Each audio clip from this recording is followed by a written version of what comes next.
Chapter 13. Reenie's scream stuck in her throat. She heard metal slam against metal, shattering glass. The car spun, slamming her into the door. She heard someone screaming, far away. Felt a seatbelt biting into her stomach as she was thrown forward. Then she lurched back against the seat. Reenie tasted blood in her mouth, metallic and salty. I bit my tongue, she realized. That's all. I just bit my tongue. The car shuddered to a stop. You okay? Artie groaned. Yeah, I think so. Reenie peered out the window. She couldn't see much. Cracks covered the glass like a huge spider web. She shoved open the door and leaned out. A sharp, sour taste hit the back of her throat. She swallowed hard. A green van had smashed into the rear door. On my side, Reenie thought, 2 feet from where I'm sitting. Reenie slowly climbed out of the car. Her legs felt as though she had run up and down the gym bleachers 100 times. They wouldn't stop trembling. Artie hurried over to Reenie. Oh, wow, Artie groaned, staring at the caved-in door. Mark is going to kill me. Where's the van driver? Reenie wondered. Then she saw him, still in the van. A dark shape slumped over the wheel. Hey, are you okay? She called. The driver didn't reply, didn't move. Are you okay? Reenie called again. Oh no, I hope he's not hurt, Reenie thought. She hurried to the van and yanked open the door. Gently, she pulled the driver back against the seat. She sucked in her breath. Huh? A startled cry escaped her lips as she saw his face. PJ. The van driver was PJ. Reenie remembered what Liz told her about PJ's having a heart murmur. She felt for his pulse. Please be all right, please, she begged. PJ's eyes fluttered open and he turned his head toward Reenie. Are you hurt? She cried. But he didn't answer. He seemed totally bewildered, barely conscious. Oh no, I don't believe it, Artie cried, striding up beside Reenie. Artie, he's hurt, Reenie said. You creep, he snarled at PJ. Look what you did. You plowed right into me. Mark's going to kill me. PJ didn't react. He's still dazed, Reenie saw. Artie slammed the side of the van with his fist. You ran a stop sign, he screamed. Don't you know how to drive? What's wrong with you? Reenie slipped between Artie and PJ. Calm down, she urged. Please. Artie grabbed her by the shoulders. He stared at her, his eyes cold. Why is everyone always defending him? He demanded. What's so special about PJ? Artie's fingers dug into her skin. She could feel his hot breath on her face. Huh, Reenie? Why does everyone love little PJ? Reenie didn't answer. She concentrated on meeting Artie's gaze. She knew if Artie decided to go for PJ, she wouldn't be able to stop him. Artie, leave PJ alone, she thought. Leave him alone. It's not his fault you and Greta are always fighting. A horn honked behind them, long and loud. Artie let go of Reenie and backed away, shaking his head. Wow, that was close, Reenie thought. Relief raced through her as she watched Artie climb back into the car. Artie stuck his head out the window. I'm not going to forget this, PJ, he yelled. Then he peeled away, his tires squealing. Reenie turned to PJ. Are you okay? She asked softly. He nodded. His eyes seemed clearer. Okay as I'll ever be, he told her glumly. Mark went totally ballistic over what Artie did to his car? Greta told the others the next day at lunch. I don't blame him, Sean muttered. It wasn't Artie's fault, Reenie reminded them. PJ ran the stop sign. Reenie noticed Liz staring down at her plate. Poor Liz, she thought. It must be tough having a brother like PJ. She must feel she has to protect him all the time. Reenie glanced over at Liz. Ty was leaning close to her, whispering something that made Liz smile a little. Reenie smiled too. At least Liz and Ty are getting together, she thought. Now maybe Liz won't worry about PJ all the time. Ever since Artie started running around with Mark, he acts crazy, Greta complained. It's like Mark has turned him into another person. Are they still friends? Ty asked. I mean, after Artie wrecked his car and all. I'm not sure, Greta answered. Maybe they won't run around together anymore, Liz suggested. I doubt it would make any difference, Greta replied. Artie seems to have become permanently weird. She took a bite of her carrot, then tossed it down. Okay, who has chocolate? She demanded. Reenie handed her half a chocolate chip cookie. Sean cleared his throat. I have a major announcement. We could use a new topic of conversation, Reenie thought. Anything that doesn't involve PJ, Artie, or Mark. Reenie's parents are going to be away for a few days, Sean announced. I'm trying to talk her into throwing a Christmas party. Hey, awesome, Ty exclaimed. Yeah, good idea, Greta agreed. I'll come, Liz added. It's unanimous, Sean declared. Everybody thinks you should do it. I'll think about it, Reenie told them, but I'm not sure. Come on, Rini, Greta urged. You can't let a chance like this slip away. No one else's parents are going to be out of town right before Christmas, Sean added. This is too good a chance to pass up. They all gazed at Rini, waiting. Rini had suggested the idea to Sean as a maybe kind of thing, but she wanted to have the party as much as everyone else did. She was up for anything that would help get things back to normal. Okay, she replied, grinning. Let's go for it. Who are you going to invite? Greta asked.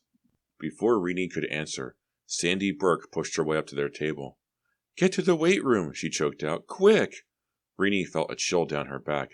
Something else has happened, she knew. Something bad. What's wrong? Sean asked Sandy. What happened? Liz demanded. Just get to the weight room, Sandy replied, her eyes wide with fear. Chapter 14. Rini bolted down the corridor to the gym. Sean yanked open one of the big double doors, and they all raced to the weight room. Stay back, Coach Wilkins ordered sharply as they crammed inside. Rini caught his expression of alarm. She stood on tiptoes, straining to peer around Coach Wilkins and a group of kids crowding the small room. She cried out when she saw Artie lying beside the weightlifting bench. He was sprawled on his back, arms and legs splayed. He didn't move. Is this another joke? Rini wondered. No, Coach Wilkins wouldn't get involved in one of our stupid pranks. Artie! Greta screamed. She shoved her way through the crowd, trying to reach him. The coach grabbed her by the arm. I told you to stay back, he snapped. He needs air. Rini turned to Sandy. What happened? Sandy's words came in a rush. We were talking in the hall, Artie and me. He started bragging about how much weight he could lift, in a bench press or whatever you call it, and I didn't believe him. He said he'd show me, and Artie asked PJ to help with the weights if anything goes wrong. To be a spotter? I think he wanted to make PJ feel bad. PJ would never be able to lift as much weight as... But what happened to Artie? Greta demanded impatiently. Artie lifted the barbell off the stand okay, Sandy explained. But then he couldn't get it back on. His arms were giving out. He yelled for help, but PJ didn't know what to do. Or he wasn't strong enough, or something. PJ dropped the barbell on Artie. Artie fell off the bench and the weight fell on top of him. Artie groaned. He's alive, Rini told herself. She wrapped an arm around Greta's shoulders. Artie groaned. He struggled to sit up. I'm going to get that little creep PJ, he threatened. You are going to stay put. I have a doctor on the way, the coach told him. You both should have known better than to fool around in here without supervision. Rini glanced around the weight room. She spotted PJ sitting against the back wall, staring down at the floor. Liz knelt beside him, an angry expression on her face. I feel sorry for PJ, Greta declared. He was only trying to help. Artie never should have asked him. He should know PJ can't do things like that. She hurried over to PJ and Liz. Whoa, Rini thought. That's no way to calm Artie down. He's going to explode if he catches Greta over there with PJ. He's already so jealous. Don't try to stand up until I get back, Coach Wilkins instructed. Do you understand me, Artie? Artie nodded, but the second the coach left the room, Artie struggled to his feet. Rini knew the exact moment he spotted PJ. His face turned the same dull red it had after the car crash. Nothing is going to stop him from going after PJ this time, she thought. Nothing. You little jerk, Artie bellowed. What were you trying to do, kill me? Please, Artie, Greta begged. Leave him alone. Liz jumped to her feet and stood in front of PJ, as if to protect him. Leave poor little PJ alone, Artie mimicked sarcastically. Poor little PJ who tried to kill me. It was an accident, Greta cried. Just an accident. He isn't strong enough to lift those weights, and you know it. Then Greta added in a sweeter, calmer voice. Come on, Artie. Accidents happen. Yeah, that's right, Artie said coldly. He stared menacingly at PJ. Accidents happen. With a loud groan, Artie dived for PJ. PJ scrambled to his feet. He stared frantically around the room. Greta threw herself between PJ and Artie. Don't touch him. Bad move, Greta, Rini thought. Now he'll want to get PJ even more. Defending her new little boyfriend, how sweet! Artie tried ducking around Greta to get to PJ, but she blocked his path. Coach Wilkins burst through the door. Stop right there, he ordered. He strode up to Artie and held him roughly by the arm. PJ, get to your next class, the coach ordered. The rest of you too. The show is over. The doctor wants to examine Artie, without an audience. Liz and Greta hovered beside PJ as they all filed out of the room. Rini glanced back at Artie. His eyes were focused on PJ. The muscles in his jaw clenched tight. This isn't over, she thought. This definitely isn't over. Sorry I'm late, guys, Artie muttered. He plopped down on Reenie's bed next to Greta and took a swig of her Diet Coke. Then he leaned forward to give her a long kiss. Interesting, Reenie thought. I guess they made up, for the millionth time since they started going together. How come you're late? You found something you would rather do than study trig? Sean joked. I wanted to get in my weight training. I skipped yesterday, Artie explained. Weight training? Greta asked. She didn't sound too happy. After what happened in school this afternoon? I didn't think you were still doing that. Yeah, he admitted, but not at school. Mark's got his own set of weights, better than the ones in the gym. I work out over there now. I thought Mark was steaming because of what happened to his new car, Greta explained. He finally cooled off. He realized it was PJ's fault. Everything bad that's been happening to me is because of that guy. What a bad news guy. It's not safe to be around him. Reenie noticed that Greta didn't jump in to defend PJ. She must not want to start another fight, Reenie decided. I don't blame her. Well, we're all here except for Ty, Reenie announced. He called to tell me he's going out with Liz tonight. He tried to sound casual about it, but I could tell he thought it was a big deal. Took him long enough, Artie commented. He finally did it. Cool, Greta remarked. I told you they're perfect for each other. Sean sighed. Can we get on to the next problem? We can discuss Ty's love life later. Nope. We have something more important to do first, Reenie replied. Artie squinted at her. Excuse me? We have to decide to invite to my party, Reenie explained. She picked up a pad and a pencil. Come on, let's hear some names. Greta laughed. That's much more important than trig, she agreed. How about Dina Martinson? Gorky Kokorin, Sean recommended.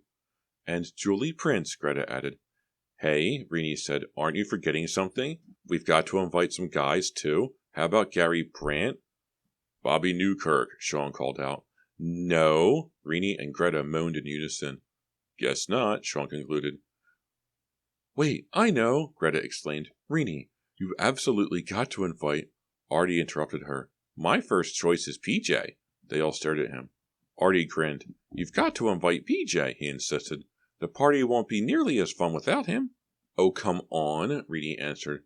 Mark and I have a little surprise for him. Your party is the best place for it. Artie grinned mischievously. No way, Reenie protested. No dumb tricks at my party. What are you two planning? Greta demanded. I'm not going along with anything that might end up with PJ getting hurt. Your little PJ won't get hurt, I promise. We're just going to play one of our tricks on him. I don't want this, Reenie thought. What kind of trick? She demanded. Hey, this is going to be way cool. Trust me, Artie said. Sandy Brick is probably the hottest date in the school. Do we all agree? Hey, I thought I was, Greta complained. You are, but you're taken. Artie looped his arm around Greta and pulled her closer to him. It turns out Sandy owes Mark big time. I don't know all the details, but Mark got her out of some mess with her parents. Anyway, Mark asked her for a favor, and she said okay. Get to the point, Sean urged. Artie smirked. Sandy is going to ask PJ to Reenie's party. She's going to ask him? Sean cried. No one would believe that, Reenie protested. PJ would, Artie replied. The guy's so weird he'd probably believe anything. So PJ comes to the party with Sandy. Then what happens? Sean asked. Sandy will give PJ a long, hot kiss, a real sizzler, right in front of everyone. Then she's going to fall to the floor and pretend to die. I don't get it, Reenie said. PJ will think his kiss was too hot to handle, Artie explained, laughing. Classic, Sean cried. Classic. It's awesome. Especially if we all pretend she's really dead. It's dumb and mean, Greta said. It's the dumbest thing I've ever heard. It's like the tricks we pull on each other all the time, Sean reasoned. It might make PJ feel like he's fitting in. It's too dumb, Greta insisted. Why spoil the party with something so stupid? Maybe we should stop our practical jokes, Reenie added. She shuddered. I almost drowned the last time, remember? Artie flushed. That was stupid of Mark and me, he murmured. But what could happen to PJ in your living room with all of us right there? I guess if Mark and Artie have to get even with PJ, a joke is the best way, Reenie thought. It would be kind of funny to watch his expression when Sandy drops dead from his kiss, she admitted. I can just picture it. Artie started wringing his hands and shivering. I guess I was too much man for her, he cracked up. So did Sean. Reenie and Greta held out for a second. Then they exploded into giggles. I can't wait to see what he does, Artie exclaimed. The kiss of death, Sean shouted. Artie laughed so hard, he toppled over onto the floor and lay there, clutching his side. Whatever you do, don't let Liz find out, Sean cautioned when they got control of themselves. She would tip PJ off for sure. Okay, Rini agreed, but afterward we have to remind them that we play these jokes on each other all the time. I don't want Liz to think we're picking on PJ. Definitely, Greta agreed. I can't wait for the party, Artie declared. The kiss of death, Sean said in a deep, sinister voice. The others repeated it after him. The kiss of death. Chapter 15. I know I didn't invite this many people, Rainey thought, staring around at the crush of kids in her living room. Their doorbell rang again. When Rainey answered it, Ty and Liz stepped in, stamping snow off their shoes. She couldn't remember the last time she'd seen them apart. Merry Christmas, Liz exclaimed. Merry Christmas? Give me your coats and I'll stick them in my room? Rainey held out her hands. Ty helped Liz off with her coat and handed it to Rainey along with his jacket. Great dress, Rainey told Liz, and it almost matches Ty's shirt. You haven't started shopping at Too Cute, have you? She teased. No way, Ty laughed embarrassed. It was an accident. We don't dress alike. Really. There's pizza in the kitchen, Rainey said. Sean is around someplace, talking chess strategy or something. Artie and Greta are already here too. Have fun, guys. Rainey rove through the crowd and down the hall to her room. She tossed the coats onto her bed, then headed to the kitchen for more chips. Sean reached out and grabbed her by the waist as she hurried by. How do you think it's going? She asked. Do you think everyone is having a good time? Everyone but you, Sean answered. Let's dance. The chip bowls are almost empty, Rainey protested, but she wrapped her arms around his neck. Yeah, 3 people have fainted from hunger already, Sean said, rolling his eyes. There wasn't enough room to do more than sway back and forth to the music, but that's fine with me, Rainey thought. She closed her eyes and rested her cheek against Sean's sweater. Any sign of PJ and Sandy? She asked when the song ended. Haven't seen either of them, Sean replied. Maybe Sandy changed her mind, or PJ wouldn't go with her, Rainey said. She half hoped they wouldn't show up. The party was going great, and the stupid joke could spoil everything if PJ took it the wrong way. Any more chips, Rainey? Ricky Shore called from across the room. Told you I had to get refills. I'll be back in a second. Rainey slipped away from Sean and headed to the kitchen. She's grounded until she's 20. Her mother caught her smoking, Rainey heard someone say as she passed by. Who were they talking about? Rainey wondered. She glanced around the room. Still no sign of Sandy or PJ. It was great, Megan Carmen was exclaiming to 2 other girls. The game was tied with 2 seconds to go, she explained, and Gary Brandt took a shot. The ball bounced on the rim, and the buzzer sounded, and the ball kept bouncing, and then it fell in after time had expired, but it still counted. Rainey spotted Artie. She crossed over to him. Are Sandy and PJ coming? She asked. Definitely, a husky voice said in her ear. Rainey whipped her head around. Mark grinned at her. He stood so close she could smell the beer on his breath. She could see exactly where the scar on his forehead began and ended. Rainey backed up a few steps. She didn't feel comfortable standing so close to Mark. How much longer before they get here? Artie asked. His eyes looked watery. Great, Rainey thought. They've both been drinking. Not long. I just called Sandy's house. Her mom said they left already. Rainey edged away. She felt guilty that she hadn't told Liz about the joke they had planned for PJ. The more she thought about it, the more it bothered her. Rainey passed a couple making out in the hall. Then she noticed Liz standing by herself. Before she could change her mind, Rainey hurried over. Great party, Liz said. Ty's getting us some Cokes from the kitchen. Liz, there's something I need to tell you. PJ will be here any minute, and... He told me he wasn't coming to the party, Liz exclaimed. How long ago did he tell you that? A few days ago. Why? Because he's coming with Sandy Burke? PJ? She asked him to bring her, Rainey explained. Sandy did? Liz sounded amazed. He never mentioned anything about it. I don't know why he didn't tell you, but he's coming with Sandy, and it's a trick, one of our dumb jokes. Rainey forced herself to meet Liz's gaze. Rainey frowned. What kind of a trick? What are you going to do? Rainey told her the whole plan. Liz's eyes widened. Oh no, she cried. Rainey, how could you do this? You know how shy he is, and I told you about his health problems. It's no different than the jokes we play on each other all the time? It's a lot more different than you know, Liz cried. Liz, I'm sorry, You did this behind my back. Liz sounded furious. How could you go along with this, Rainey? How could you be so cruel? Rini didn't know what to say. Maybe I can stop PJ before he gets here, she declared.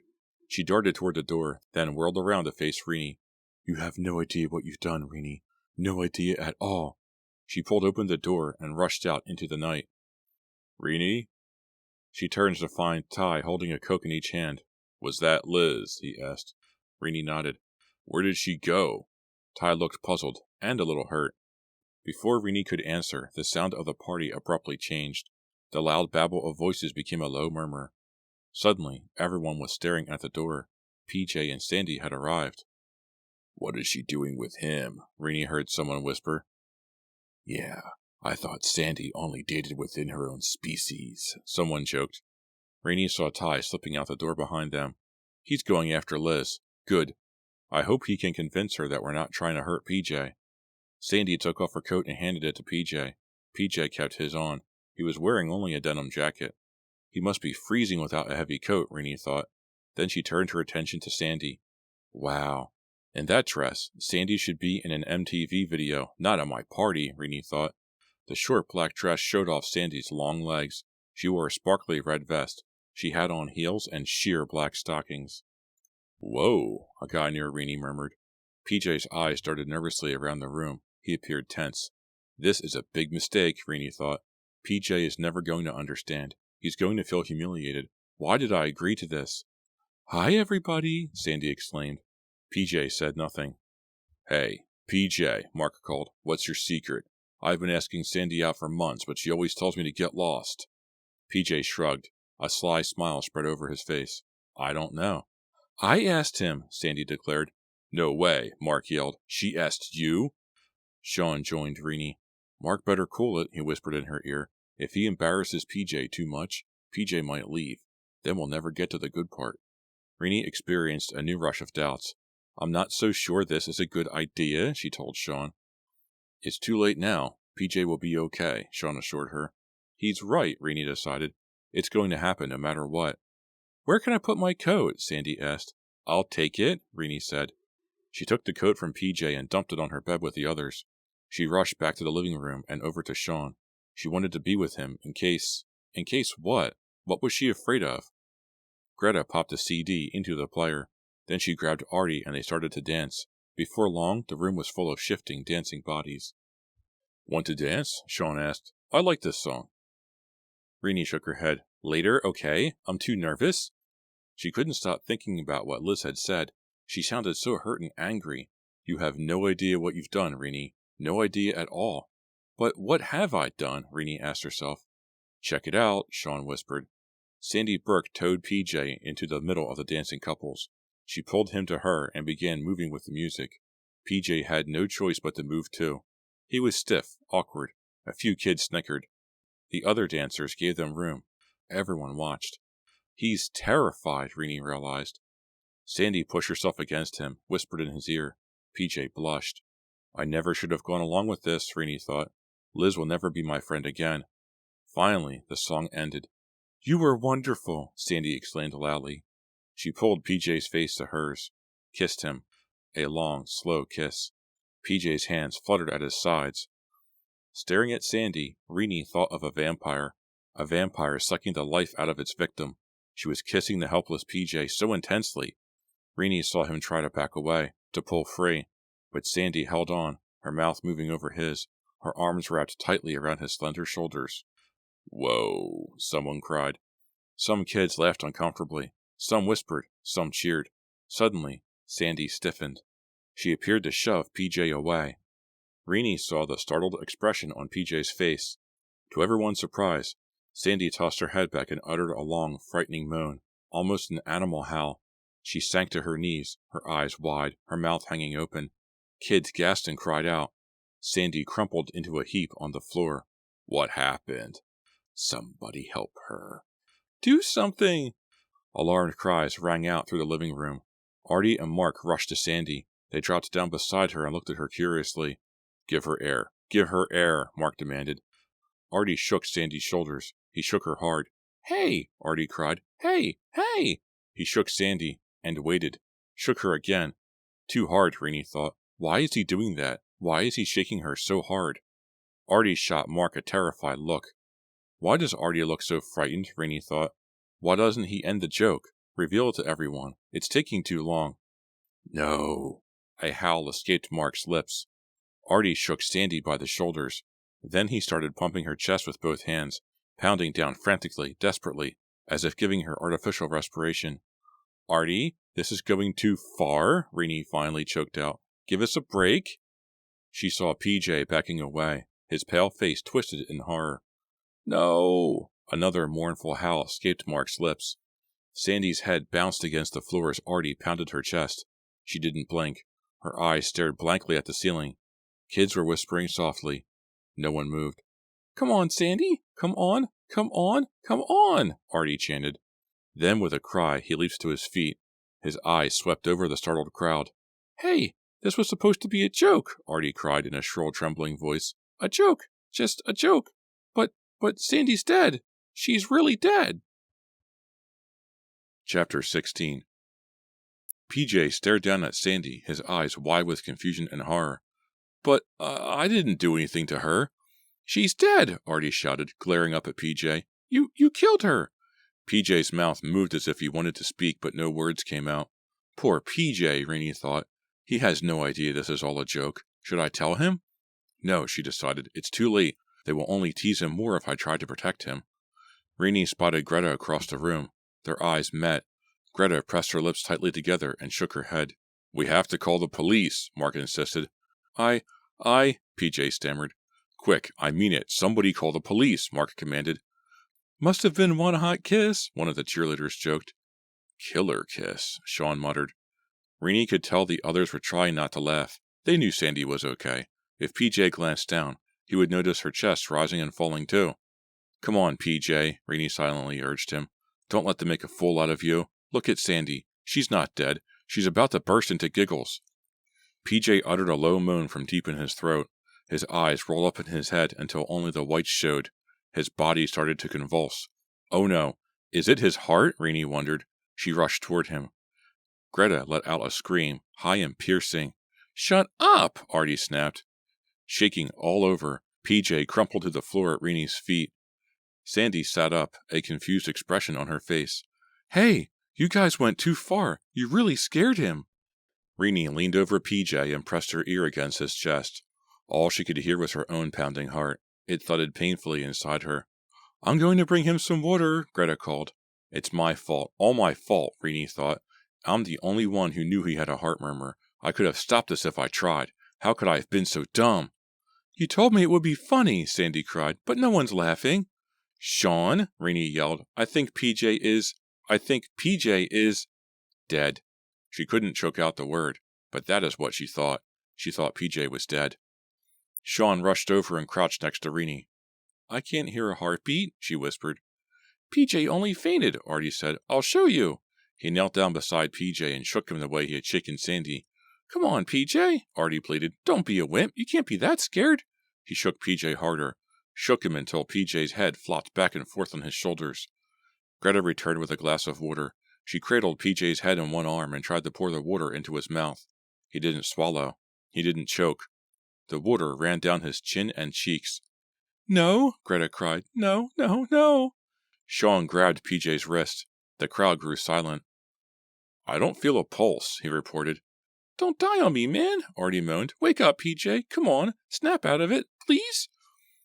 Mark, call 911, Rainey ordered. Mark didn't move. Dazed, he stared down at PJ. PJ lay there, pale, not moving or breathing. Rainey shuddered. Sean pulled her close, held her. He's dead, Rainey wailed. We killed PJ?